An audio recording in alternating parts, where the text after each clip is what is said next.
Hello everyone, I'm Nagarjuna Malladi. I'm from Dallas, Texas. I work as a principal site reliability engineer in Oracle America.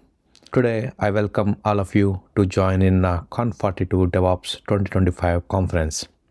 Today, I'm going to discuss about shaping the future of system resilience, a DevOps journey into advanced site reliability engineering. Welcome to a dynamic exploration of how advanced SRE principles are redefining system resilience in the DevOps era. This session will dive into the key technologies and methodologies shaping the future of scalable, secure, and reliable cloud-native systems. Let's discuss about the convergence of DevOps and SRE. Shared principles. DevOps and SRE converge around transformative principles, radical collaboration, intelligent automation, and relentless commitment to systematic optimization. These strategic alignments points enable organizations to build adaptive, self-healing technology ecosystems. Let me explain. When I was working in Cisco systems, networking side, DNAC, I had to do CI/CD pipelines, and then with the pipelines, Jenkins pipelines, I need to deploy my code in the virtual machines or AWS cloud, different locations, and then I have to go after deployment. I have to go there and I have to monitor how my deployment was there and how the application is doing, how the CPU, memory, hard disk, all the good things about the system performance. So basically, I has to do a complete end-to-end role. So that's how DevOps and SRE. I have to do the both things for a internal customers. So where you take the internal customers in any large organization, you have to be in the both. Most of the cases, I can say 99%, you have to deal both DevOps side and SRE side as a engineer. And then let me talk about synergetic practices. Strategic SRE methodologies, including sophisticated monitoring, predictive incident response, and dynamic capacity orchestration, seamlessly integrate with DevOps workflows like advanced CI/CD pipelines and infrastructure as a code, creating a holistic approach to technological resilience. As I mentioned, in the previous example, and if I tell you some more examples, if every engineer, they are highly dependent on ticketing system, because it's highly impossible for us to go into 1,000 plus servers, VMs environment and look for a issue or error. Even it's a DevOps or even it's SRE. So everything is based on the proper ticketing system, and then incident responses.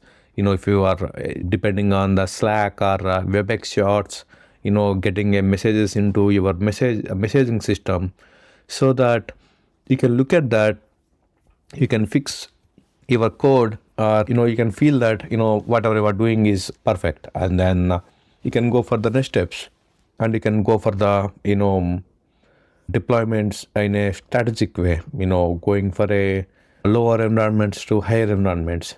So that's how I can see DevOps and SRE have same shared principles and synergetic practices. The cloud native infrastructure, the foundation of resilience, computing, leveraging serverless platforms like AWS, Lambda, or Google Cloud Functions allows for automatic scaling and reduces operational overhead. Container orchestration. Kubernetes and other container orchestration tools ensure the efficient deployment and management of container applications across a cluster of servers. Infrastructure as a code. Tools like Terraform and CloudFormation enable automated provisioning and configuration management of infrastructure resources, reducing errors and increasing consistency.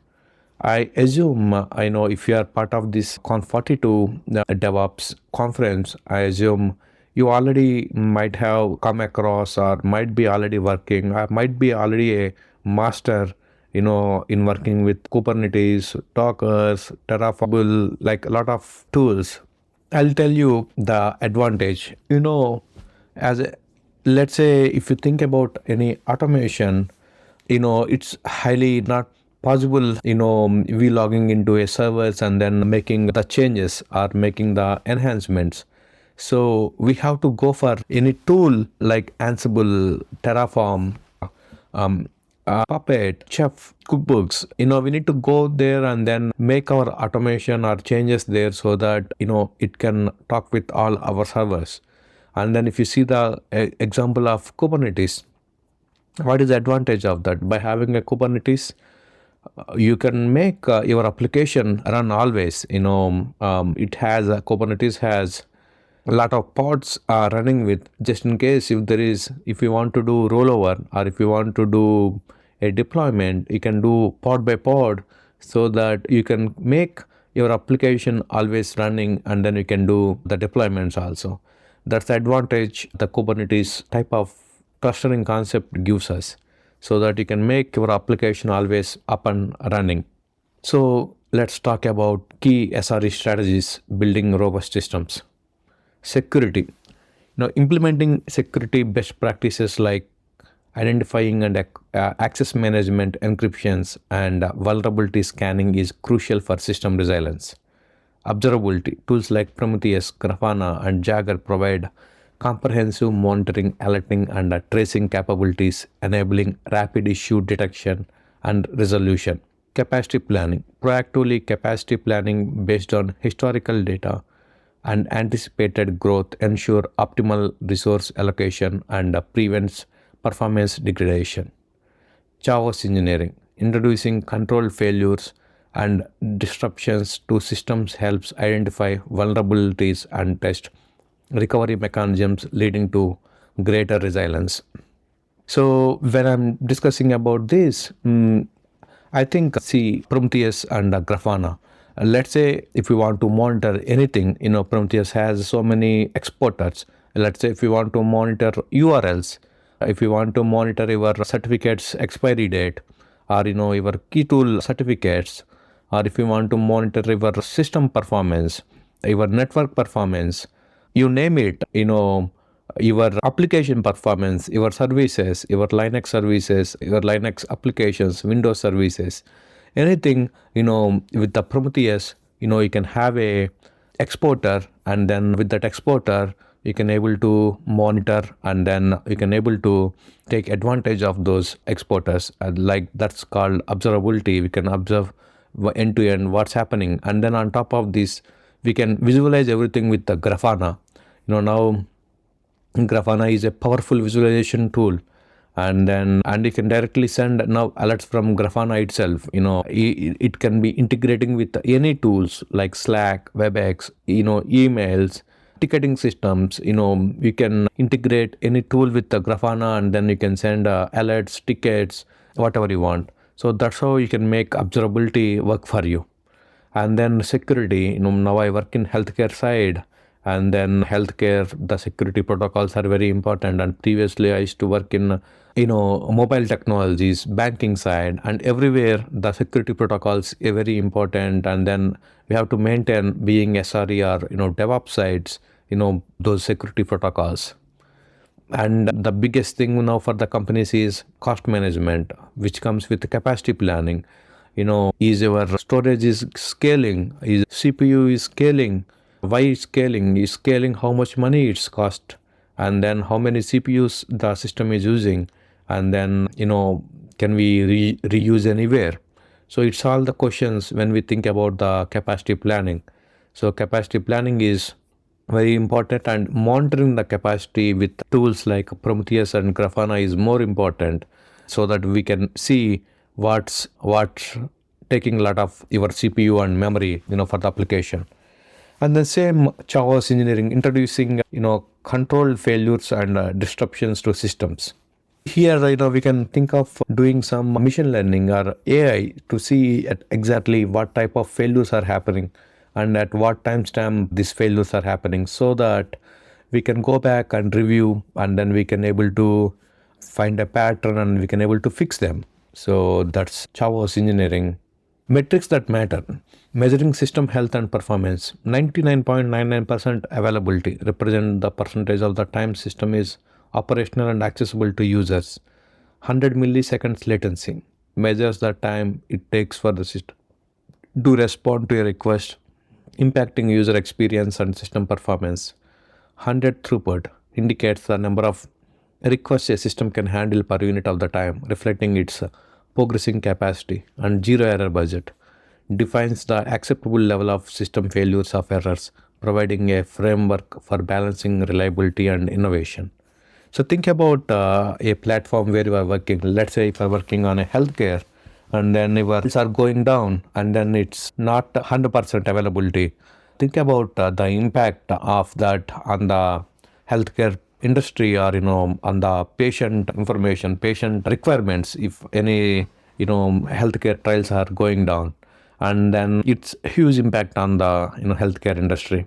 Forget about the healthcare, and then think about systems going down on Black Friday. The Walmarts or Amazons, all the Best Buys. Let's say if their website is not working, or maybe if the payment systems are not working there, think about their loss on the in those days.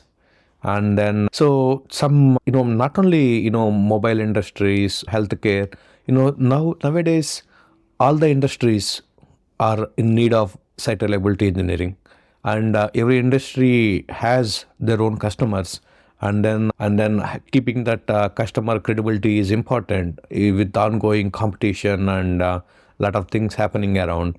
So for them, 99.99 100% availability is always important, and then they can't bear with a lot of errors, and then if that too happening with lot of manual errors, that's very hard to take.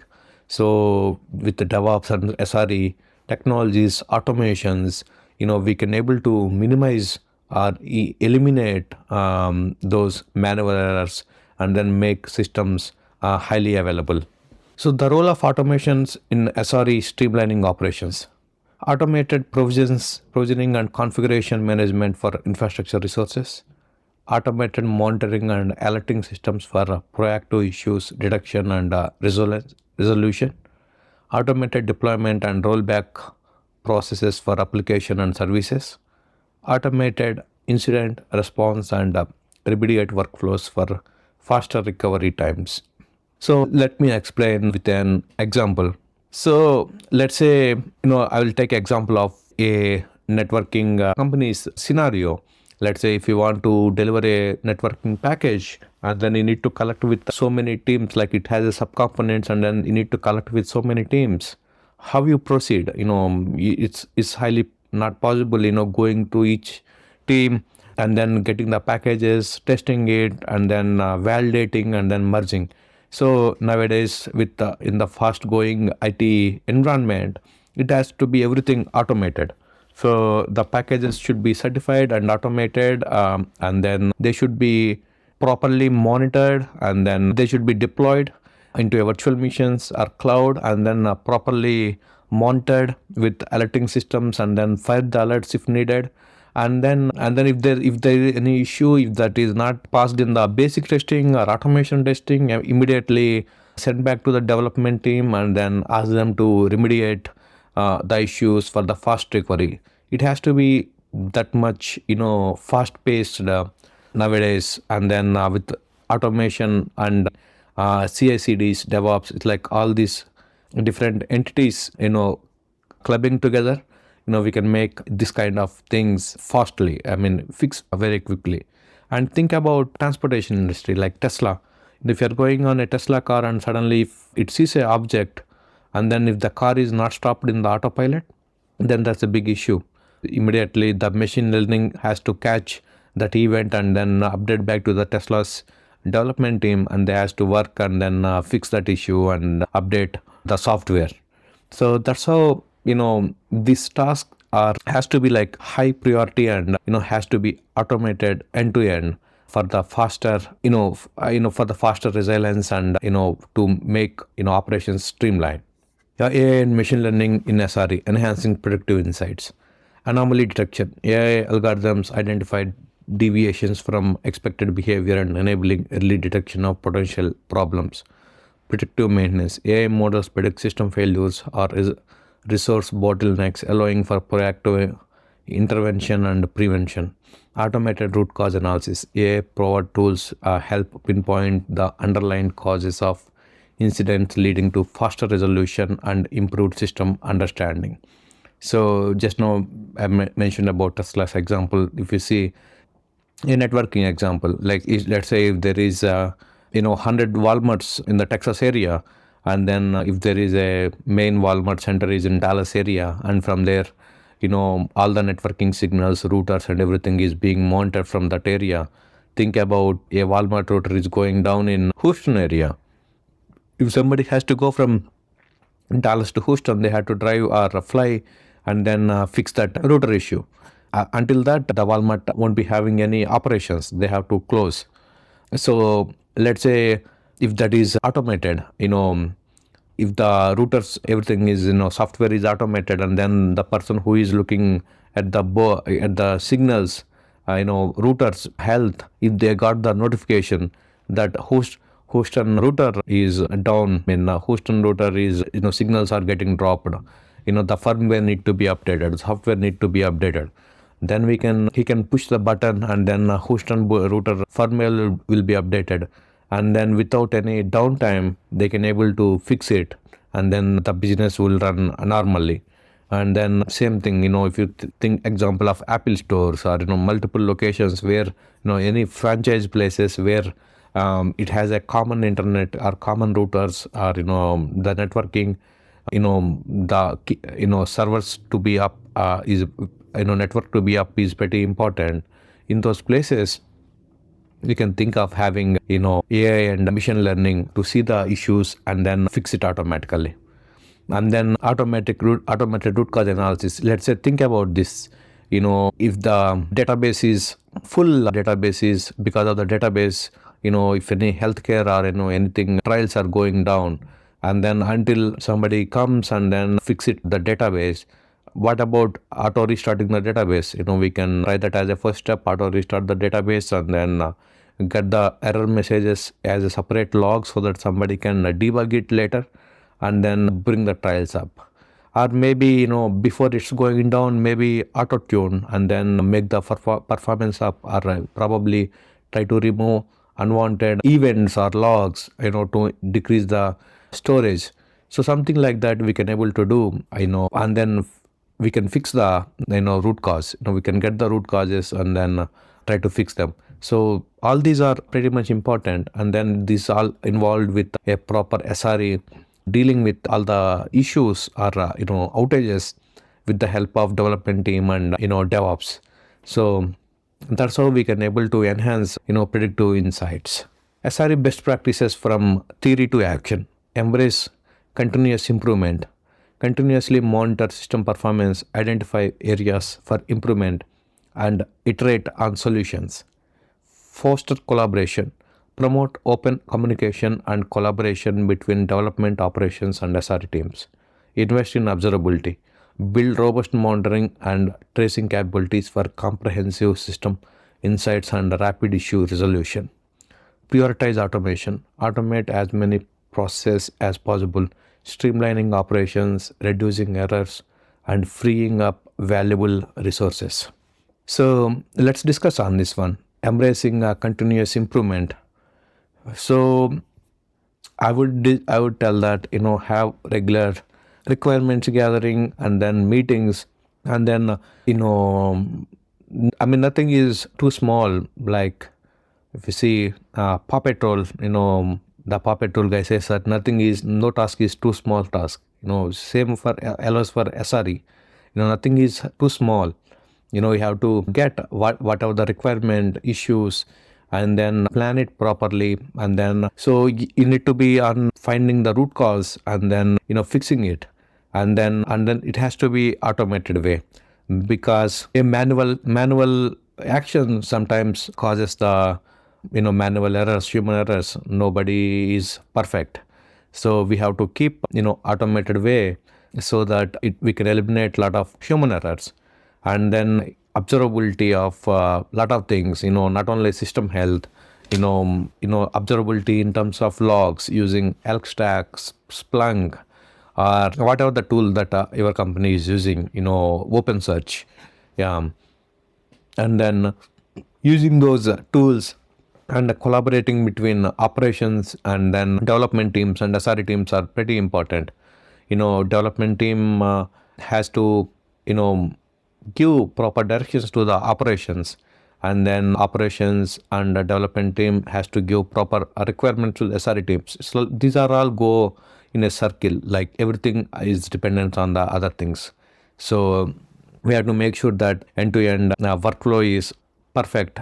So that's I mean, on the day one it's not possible, but when the complete group want to be SRE focused and SRE principle focused, eventually we can achieve that, and then we can have a proper SRE teams and groups, and then we can have good DevOps to SRE journeys there in those teams as a success mantra. So industry specific considerations, adapting SRE to unique requirements. So if you see the sales, healthcare, or financial, as I mentioned before, so all these industries are pretty much have unique requirements, and then healthcare with protocols, and then sales with 100%, like always it has to be up, and then it has to be very quick. Let's say if you're trying to buy a MacBook, and then if it is loading 5-10 minutes time for you to enter the card and check out, do you be still interested to get that MacBook? You'll be like, log off, log back. You cannot wait for that long. And then banking, so the system has to be always secured, and then it think about if any hacks are happening in some bank, and then do you keep your money there? So like that, all these industries are different, unique, but it has a unique requirements, and then they all need for those industries. So future trends, SRE in age of AI and edge computing, AI driven automation. Further advancements in AI will lead more sophisticated automation, optimizing system performance and resilience. Edge computing, SRE will be crucial for managing distributed systems at the edge, ensuring reliability and low latency for users. Serverless and microservices, SRE provides practices will continue to evolve alongside the adoption of serverless architecture and microservices. So yeah, this definitely a future trends. As we discussed before, Kubernetes and serverless deployments, microservices, and then automation. So everything. So now if you touch every company everywhere, it's all AI driven. So AI driven because we can do more work with the less time, with the having AI advantage. Think about this: if I'm writing a book of 100 pages with DevOps, a lot of things, and then you asking about AI, give me a book of 100 pages with SRE and DevOps, including a lot of things. So that will give in few minutes, where I do spend a month or 2 months, to get those pages. So that's the difference. And then at the end, you can do the same thing. You can get the book, correct the data, and then you can publish, or you can wait 1 or 2 months and then write your book. So with that AI driven automation, you can make things faster. And then key takeaways, a resilient future. By embracing advanced SRE principles and integrating them seamlessly with DevOps practices, organizations can build systems that are not only reliable but also highly scalable, secure, and adaptable to ever-changing technology landscape. The future of system resilience lies in the convergence of these powerful methodologies, enabling business to innovate and grow with confidence. So these are the key takeaways. Yeah, I mean to say that this is the time, everybody, whatever the profession you are, you are a DevOps, development, you are a manager, VP, or if you are even you are a IT sales, or program management, whatever our profession is, you always need to have a SRE mindset, and you always need to have your service or system has to be up 100%. And then you always need to be looking for root cause for any issues, like how we can, instead of quick fix, how we can fix the root cause and then fix permanently. So that's what, my takeaway, and then, to get a resilient future in IT systems. Thank you very much for the time. Thank you for listening. If you have any questions or anything, yeah, you can reach out to me on my LinkedIn, or you can reach out to me on any social media platforms, and we can discuss more on any questions or doubts you have. And thank you. Thanks for your time, and then looking forward for other speakers.